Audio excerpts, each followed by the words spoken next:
Well, happy Easter, everyone. Thank you for being with us this beautiful day. I don't know exactly what the weather's like where everyone else is, but it is absolutely gorgeous here. The sun is shining. It's going to be a breezy day, some gusts,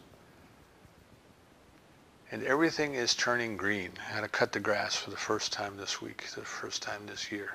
And of course, that will be a ritual from now until September. It seems that nature abhors a vacuum or a bare spot of land around here. That's for sure. Anything that doesn't currently have something growing on it soon will. Soon will. And it's amazing if you think about it, because what nature will provide is the absolute perfect seed for those conditions. Absolutely perfect. You know, we want bluegrass to grow, or we want fescue grass to grow, or we want St. Augustine or zoysia grass to grow. But nature knows exactly what that soil needs, what that soil is capable of supporting. And if we just leave a plot of land bare and observe what's growing there, we can see what the soil is capable of. We can see what it's ready to do. During the Second World War, when England was undergoing bombardment, there were some people who noticed a flower that was growing in the bottom of one of the craters. And they had never seen this type of flower before. They didn't know what it was. So they called the experts to come in and identify it. And they did. The experts came in and looked at it. They knew exactly what it was. But that flower had not grown in England since the time of the Romans. The conditions had changed, but the seed lay dormant in the soil.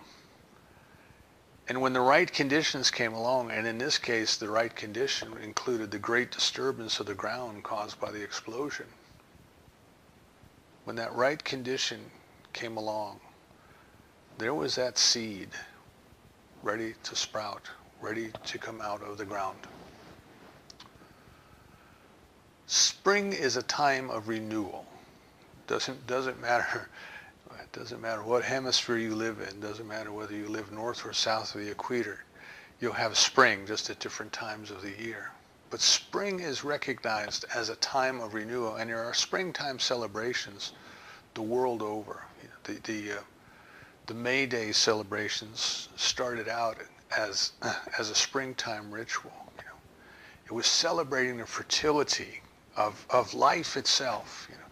And of course what happens then is that as cultures collide, what tends to happen is the dominant one, the one that's winning, tends to usurp the symbols of the other culture, the mythologies, the saints, the saviors, the gods, and rename them and co-opt them and incorporate them into their own way of thinking. And this is what happened to the May Day celebration as the different cultures collided. You know, it was once a symbol of fertility, and other cultures came along and they were embarrassed by that, and they tried to turn it into something else. But that's what it started as. It started as a celebration of the fertility of life, the renewal of life. The different symbols as we celebrate Easter in our culture, the different symbols that we see, the Easter eggs and the bunny rabbits and the little chickens and all of these things that we see are symbols of fertility. They are symbols of the abundance of life itself. You know, there's a popular misconception in the world that the rabbits just multiply and multiply and multiply, and everybody knows that except someone who's tried to raise rabbits.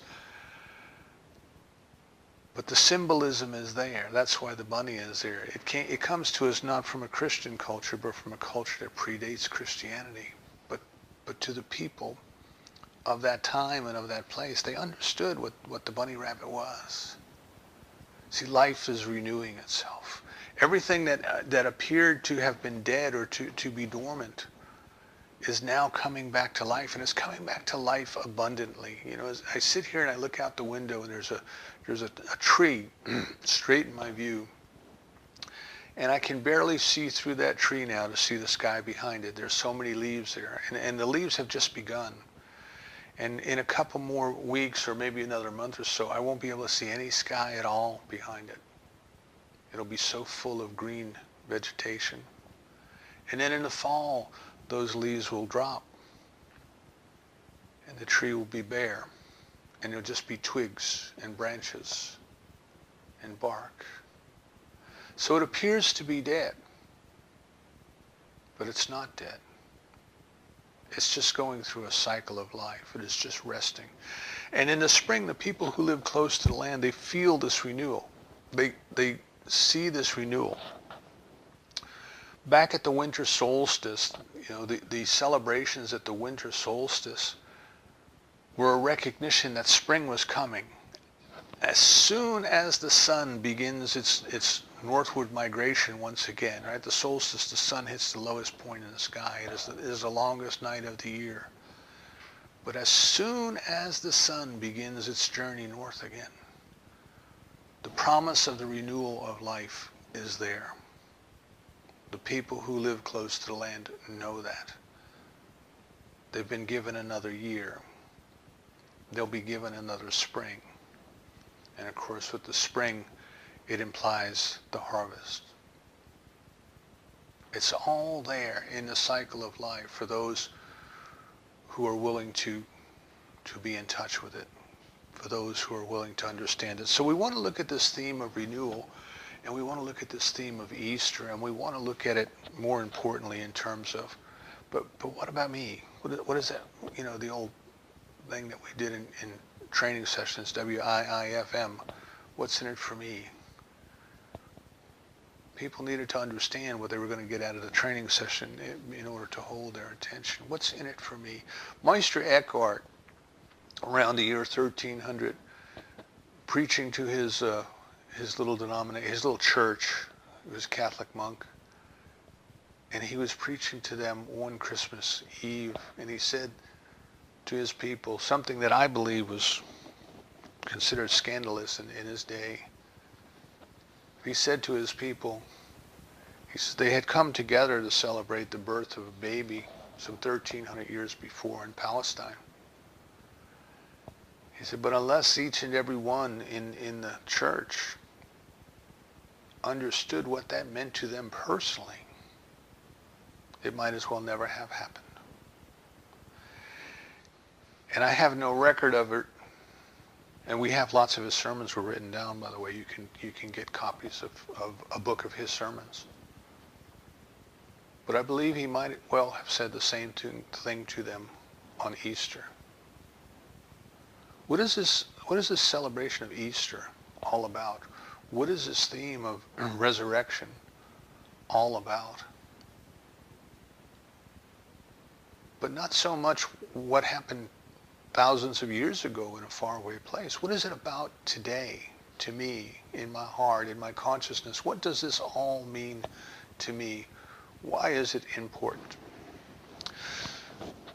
So we want to look at it from a couple of points of view. We want to look at it as it relates to nature and the physical experience. We want to look at it as it relates to the deeper meaning, the perceived meaning, I think the word I'm looking for is exegesis, the meaning that you can extract out of it,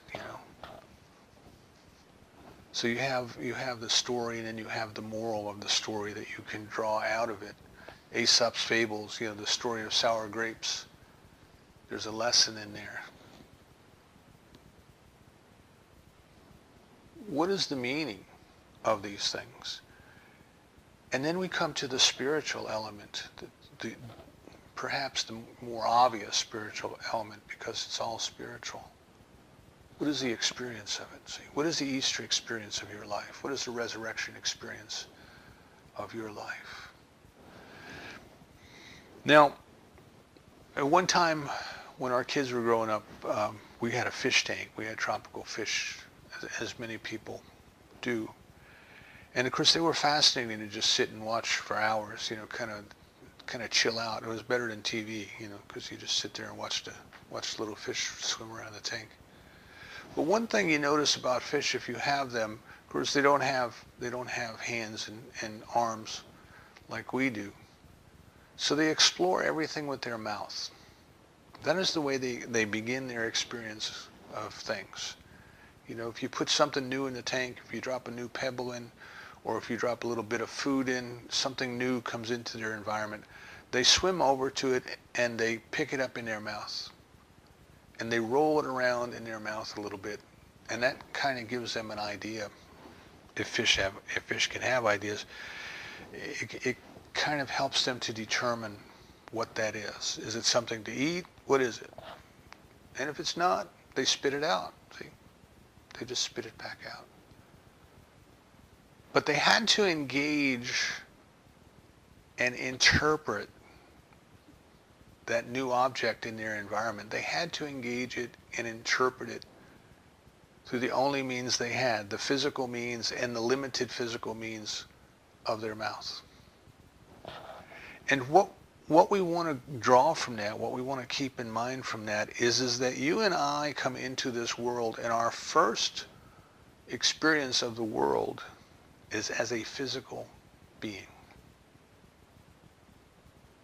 We interpret the world through our five senses. How does it feel? How does it smell? How does it taste? All those kind of things that we use. And we identify with that physical being. We believe that we are that physical being. We believe that we are our bodies. If our body is sick, we'll say, I am sick. If our body is well, we will say, I am well. And we don't make a break, or we don't make a separation that would say, I am here, the body is there, the body is sick, the body is well. But the I am that I am is unaffected by that, because it is not that thing. See, we don't have that idea of separation. We don't have that idea that we are the consciousness that is experiencing this life through this body.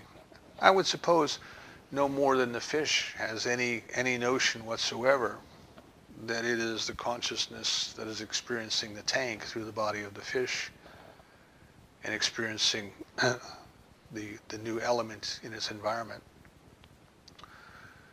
through the senses in its mouth. See, we believe that we are it. We believe that we are the physical. And we, like the fish in a tank, we have to begin our journey by experiencing things with the tools that we have at our disposal, our physical senses. As we come to grow, see, as we come to learn a little bit more about life, about us, about who and what we are, we can sort of make a distinction. We recognize that there's more to the experience, for example, than just the touch or the taste or the smell. There's an intellectual or a perception or a cognitive element to it where we start to label it, we start to judge it, we start to analyze it, we start to think about it. Is it a good smell or is it a bad smell? Is it a good taste or is it a bad taste? Is it hot or is it cold? We start to assign meanings to things.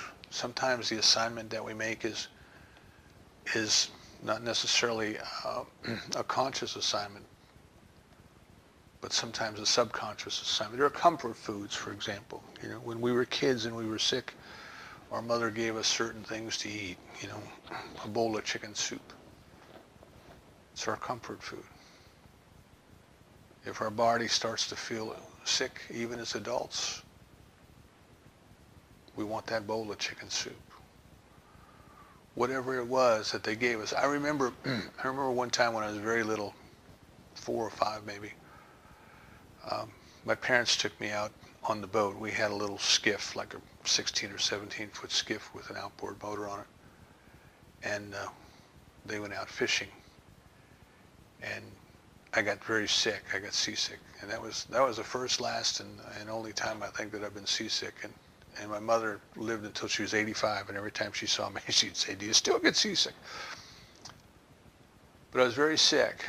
And what they had on the boat, you know, they had sandwiches, cold cut sandwiches, and little cans of soda that we got from the A&P.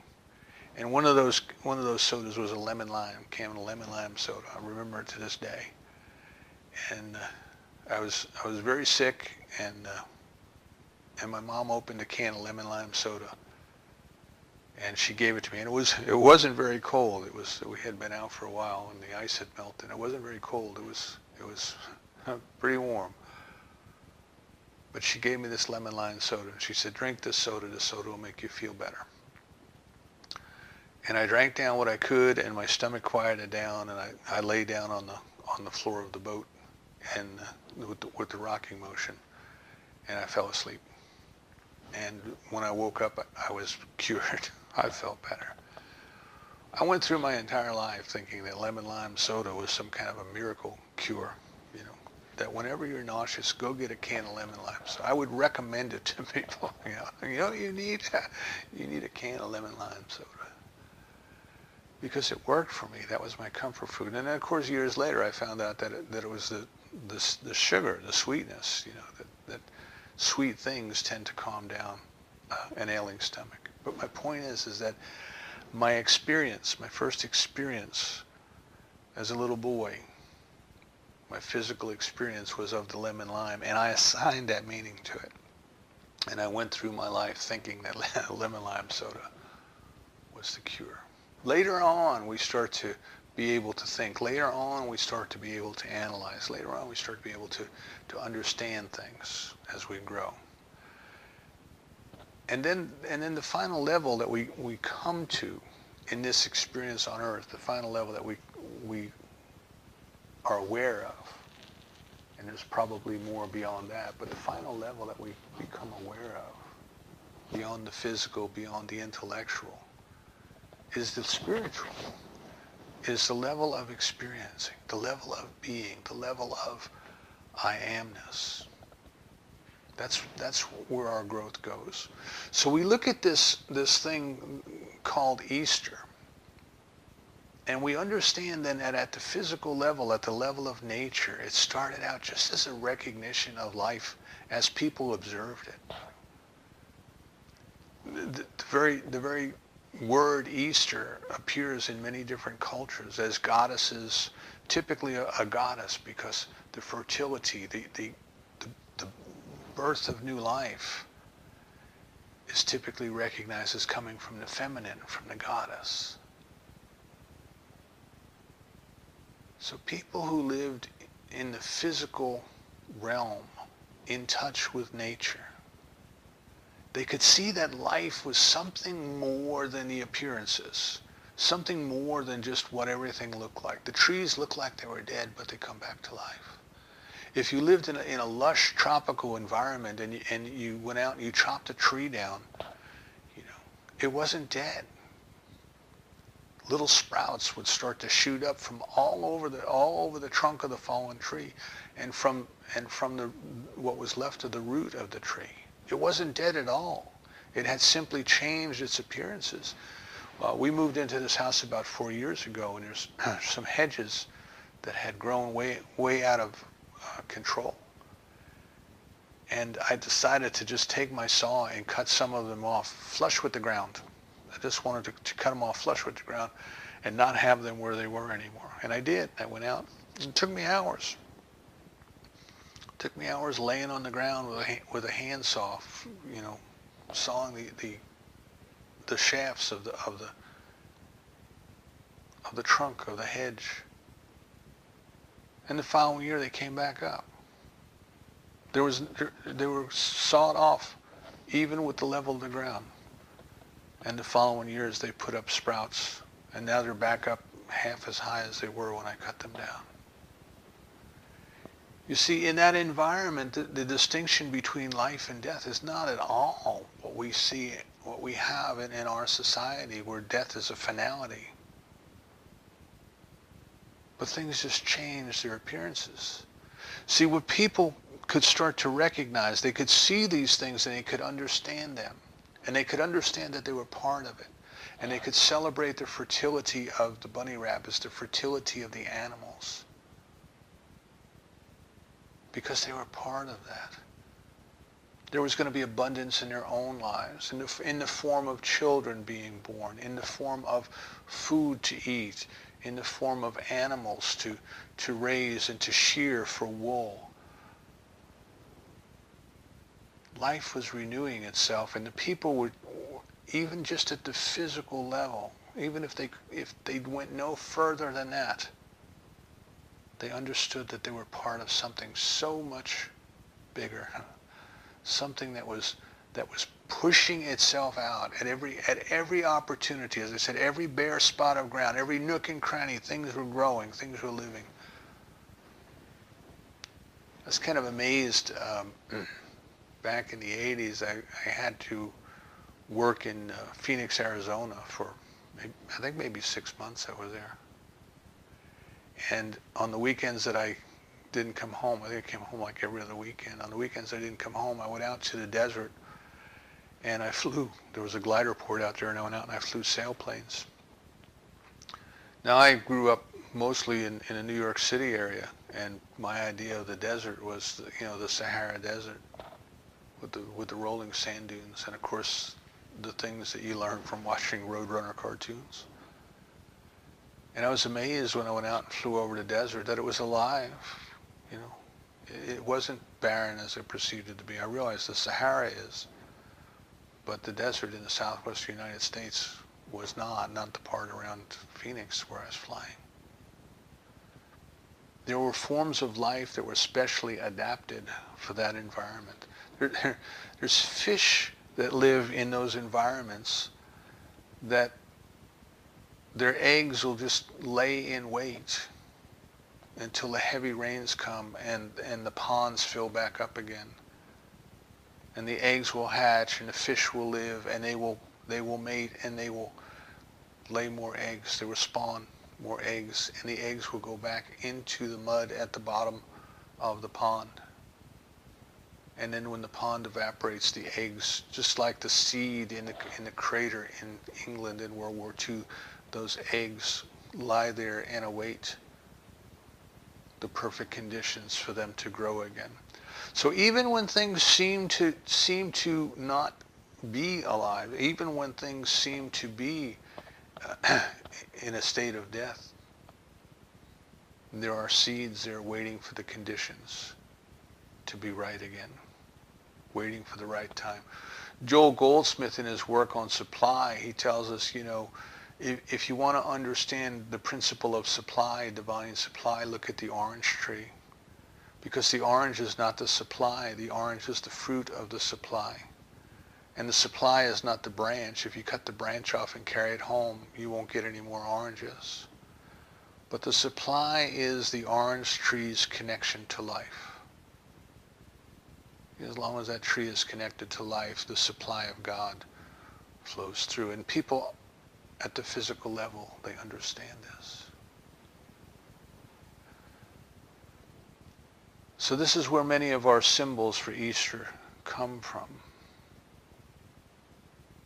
The egg, the egg is a magnificent example of life.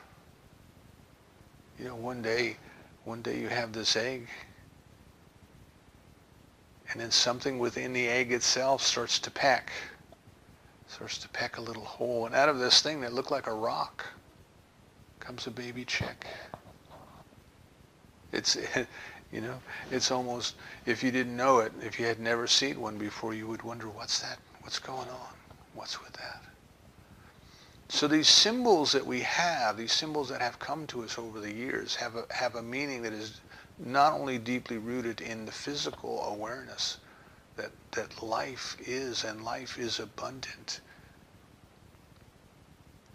but there's a deeper understanding. See, there's a deeper connection. Now we're moving into the intellectual level. Now we're moving into the level of understanding. See, why is this so? Why are these things so? And what we come to when we think about them is we come to this idea that life is a principle. It is a principle that expresses itself in many different ways, in many different shapes, in many different forms, but it is the principle of life to express itself and to express itself abundantly. Given no interference from humankind, watch it express itself abundantly. Count the number of fishes in the ocean. Count the birds in the air. You can't do it. You see, it's abundant. It is abundant. And life knows what to do to take care of itself. Life knows what to do to adjust and to balance the system so that life continues. The white cliffs of Dover are the remaining skeletal remains of single-celled animals, tiny single-celled animals that grew in abundance many millions of years ago when the atmosphere of Earth had more carbon dioxide than was good for it. These little single-cell animals just grew prolifically, reproduced prolifically, and drew the carbon out of the water and turned into their skeletons, and then died off and left these chalky deposits all around the Earth. Life knows how to take care of itself. There's something that seems to be monitoring the overall system and making corrections and adjustments. I saw years ago a scientist was talking about the search for extraterrestrial life, and he said we can just look at the planet and we can tell if there's something regulating the environment. And if there is, then it's life. Then it's life. The temperature range, the range of the composition of gases in the atmosphere, all of these things, life itself is taking care of itself. So at the intellectual level, at the Gnostic level, the gnosis, the coming to know, we start to realize that all of these things that are celebrated in the natural, all of these things that we experience, as the fish experiences the pebble through its mouth, all of these things that we experience through our five senses are pointing to something beyond them. Something beyond them, which is called life itself. Someone once asked Dr. Holmes if he wasn't concerned because human beings had developed, excuse me, get a drink of water.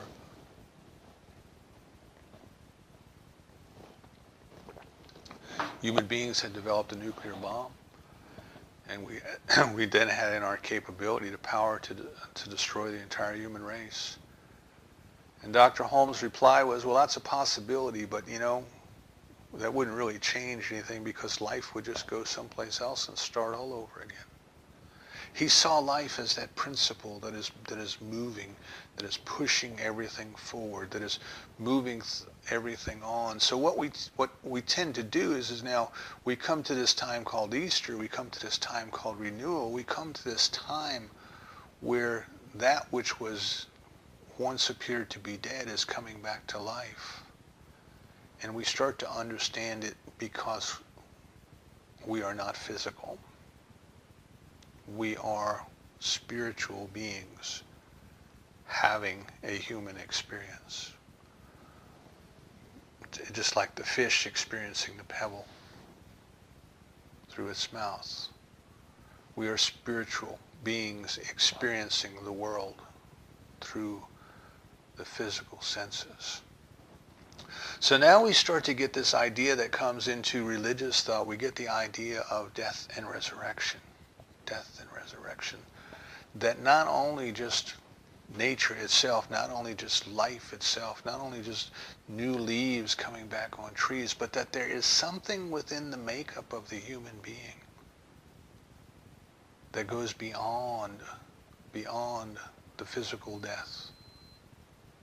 That there is the soul, there is the spirit, there is the essence, whichever you choose to call it, that does not die,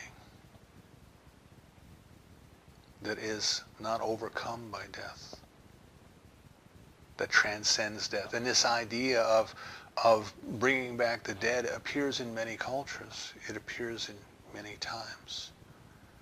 That those who had reached a certain level of spiritual growth had this ability to raise the dead.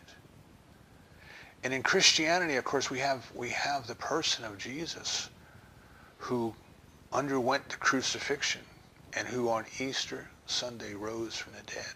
And for many people who celebrate in the Christian tradition, there are different levels of understanding what that means, or different levels of interpreting it.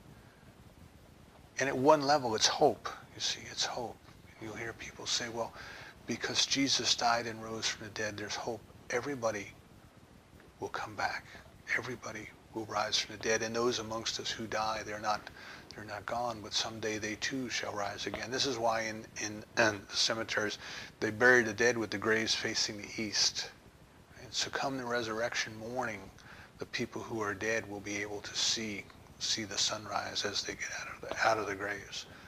I think in North Carolina, it was just a piece about the Moravians who settled in the Winston-Salem area, that these were the first sunrise services that were held in North Carolina, and they held them in the cemetery. They would go out to the cemeteries on Easter morning, and that's where they would hold their sunrise service in the hope of the resurrection. So at the one level, at the physical level, there is this idea that the body is not all that we are, but there is that within us which survives. There is that which in us which comes back. There is that which in us will rise into physical bodies again. And we take that to kind of a deeper level. We can kind of take that and say, but what does that mean? You know, what does that mean to me? What does it mean? Why would that be so? How could that be so? And we start to get into this deeper sense of life then. We get into this deeper sense of life that says, see, life is not just a physical experience. Life is not just the sum total of the skin and the bones, but there is this life power, this life force, there is this spirit that has come to animate these bodies, this flesh and this bone. There is this spirit that moves through this vehicle, through the senses. But it is not the senses, and it is not affected by the senses. It is the spirit. It is the soul. And this applies not only to the person of Jesus, not only to the followers, but it applies to each and every one of us as we awaken, as we recognize our spiritual nature.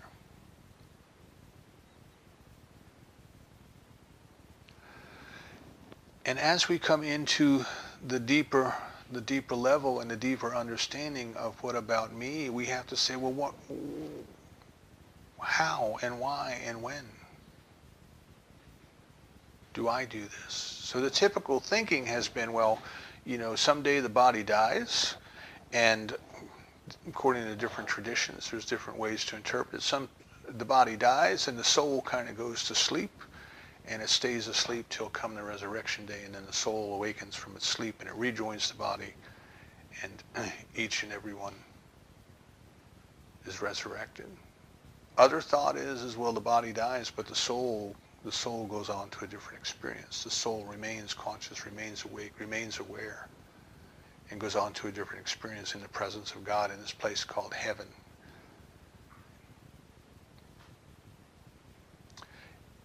And we want to come to a third, and we want to come to perhaps a different explanation or a different understanding or a different experience. And that is that each and every one of us, we do not have to die to have the Easter experience. We do not have to die to experience ourselves as spiritual beings. So it's not an event, it's not a time. It's not something that requires a physical transition for us to make, but it is the idea of spiritual renewal. It is this idea of being born again into spirit. It is this idea of recognizing that we are not these physical bodies, but we are the witness or the observer to these physical bodies. That it is, in fact, the nature and the destiny of each and every one of us to one day awaken, to one day arise, to one day step out of the mortal foils that we carry around in the spiritual sense, to lose that identity that we developed as small children of I am my body, to awaken to the spiritual identity that I am the very love of God, and I use this body while I'm here. But it doesn't define me. It doesn't limit me. That is not who I am.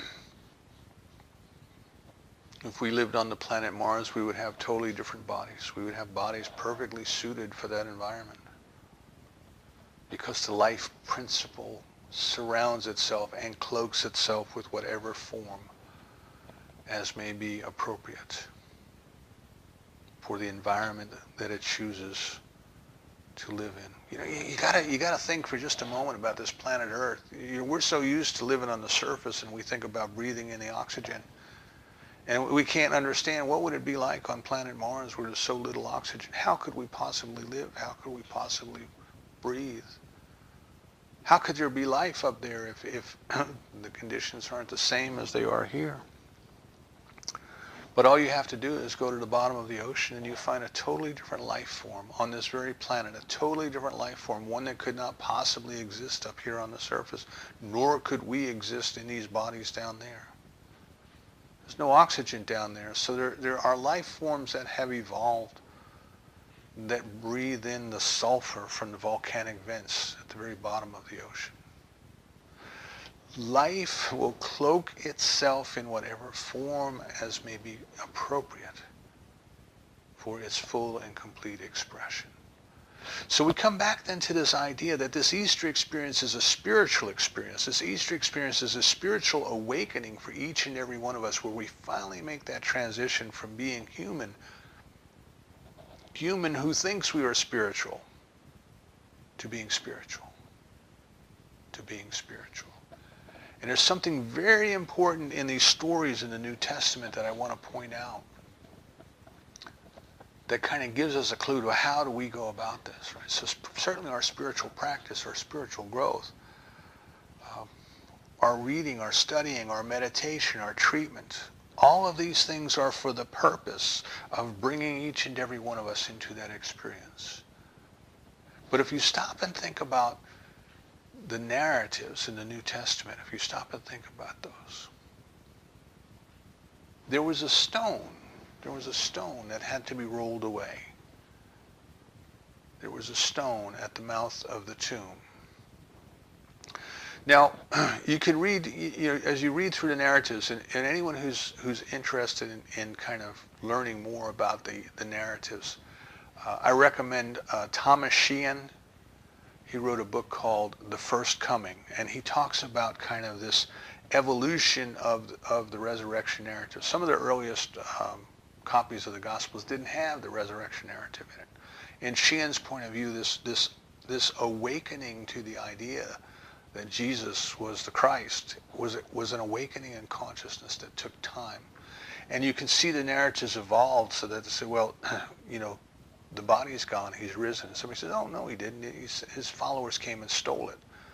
Well, now you've got a big stone in front of the tomb. So the narrative, as it evolves, heals that. Well, they couldn't steal it because there was a big stone there, you see. So kind of at the physical, at the human level, you get the idea that they're kind of evolving the story as they go along. But at the second level, at the level of the mythical, at the level of what does it mean there's a stone. There's a stone that has to be rolled away. Now, isn't that interesting? Isn't that interesting? Why would the stone have to be rolled away? See, Jesus had already conquered death.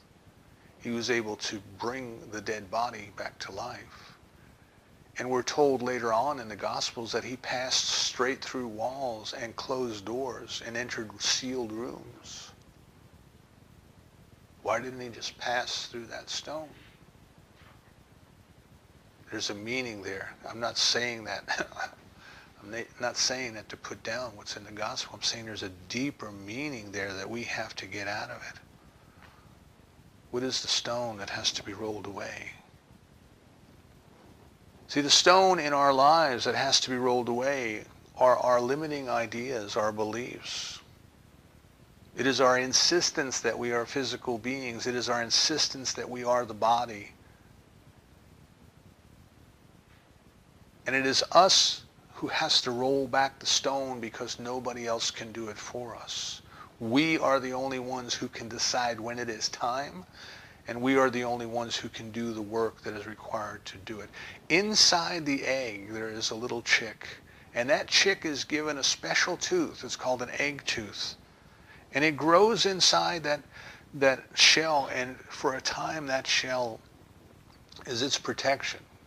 It is necessary to have that shell in order to protect that chick while it is in a very vulnerable stage of its growth. It is necessary to have it. And that whole world, as far as the chicken is concerned, the whole world takes place within the tomb of the egg. The whole world. It may be able to hear some things, some muffled sounds from outside. It may be able to see shadow and light through the shell. But its whole world is confined into this little tomb called the egg. But at a time when only the chick decides, there's something within that chick that tells it is time to move forward. It is time to get out of this tomb. It is time to have the fuller experience of life. The chick rolls away the stone by pecking its way out. And once it does, it forgets all about the experience inside the egg. When we consider ourselves to be only human, right, and we hear that all the time, well, I'm only human. When we consider ourselves to be only human, we are living in a tomb. We are living in the tomb of humanity. And there is this spiritual being within inside us that is like that chick, that is like the fish eggs laying in the bottom of the desert pond waiting for the water. That is like that seed waiting in the bottom of that crater in England in World War II. There is that within us which is awaiting the right moment for us to roll back the stones in consciousness that tell us we're only human. To be born again into our spiritual experience. To recognize that nothing at the spiritual, at the physical level limits us or defines us, not even death.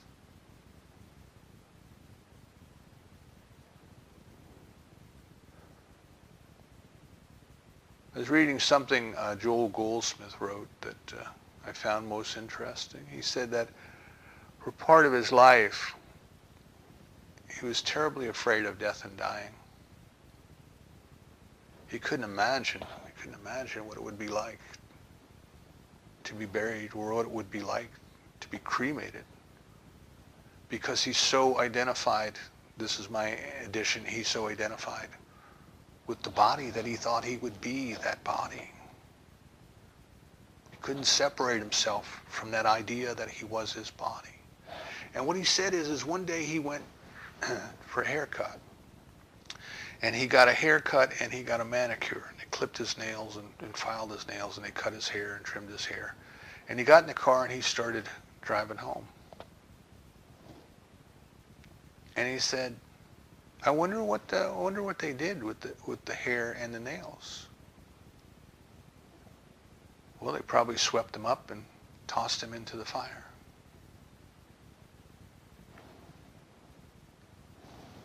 He said, did it bother him a bit that his hair and fingernails had gone into the fire? He said, no, it didn't. Because he didn't identify with himself as being the hair or the fingernails. You see, he was not in the hair or the fingernails. He was not the hair or the fingernails. They were just a physical form that he no longer required. The bodies that we have now are not the bodies that we had as a 2-year-old or a 10-year-old or a 20-year-old. In fact, they're not the bodies that we had 2 years ago. They tell us that every cell, including every cell in every bone, every cell in our body is renewed every couple of years. Do we mourn for the hair and the nails in our barber shop? Do we mourn for the dust of our bodies that we no longer use, that are laying on the mantle? We make that transition easily and effortlessly because we are not those cells. When we really get that, we can roll back one of the biggest stones in front of the tomb of our human flesh that we have allowed in our consciousness to keep us contained. So like the chick in the shell, it is time for us to step out. It is time for us to break out. It is time for us to discard the old ideas that we are only human and to roll back that stone and to step into the fullness of our spiritual experience. We too are the very love of God. We too are the very Spirit of God. We too are the very life of God, which is not physical, but a spirit, which is not mortal, but which is eternal. And it is time for us to live every moment of every day in that full awareness of the presence of God within us, the presence of God around us, the presence of God as us and through us. And that is our personal Easter experience. So I invite you this year, as we watch the children collect their eggs, as we marvel at the Easter bunnies in the cartoons and on the TV, remember that all of this is just symbolism that is trying to help us to become aware of our spiritual experience. And I invite you this year, as all of life renews itself, I invite you to renew your commitment to yourself that this is the year of your awakening. This is the year of your resurrection as a spiritual being into a spiritual experience. That is the purpose of this life. And so it is.